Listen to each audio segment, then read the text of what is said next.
My friends, ఒక తండ్రి తన కుమారునికి ప్రతిదినం ఎంతో కొంత ధనాన్ని ఇస్తూ ఉన్నాడు. తోటి పిల్లలందరూ కూడా ఆ ధనాన్ని ఖర్చు చేస్తూ అవసరమైనవి కొనుక్కుంటూ తింటూ ఉన్నారు. అయితే తన కుమారుడు మాత్రం ఏమీ కూడా కొనుక్కోకుండా ఆ ప్రతి రూపాయిని దాచడం మొదలుపెట్టాడు.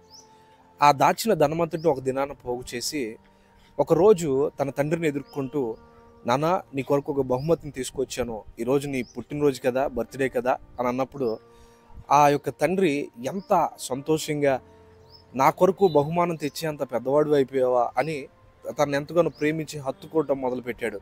ఆ బాక్స్లో ఏ బహుమతి ఉందో అది తెలియదు, ఎంత విలువైనదో విలువ కానిదో కూడా చూడలేదు.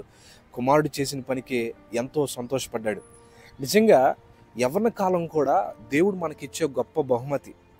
తండ్రి అయిన దేవుడు మనకు అనుగ్రహిస్తున్న ఈ బహుమతిని మరలా దాన్ని లోకంలో ఖర్చు చేయకుండా, చేయాలనుకున్న ప్రతిదీ చేసి తీర్చుకోవాలన్న ప్రతి ఆశను తీర్చుకోనకుండా, ఇదిగో పరిశుద్ధంగా బ్రతికి ఆ యవ్వన కాలాన్ని దేవుని చేతిలో తిరిగి ఆయన చేతిలో పెడితే దేవుడు నిశ్చయంగా అంతే సంతోషపడతాడు.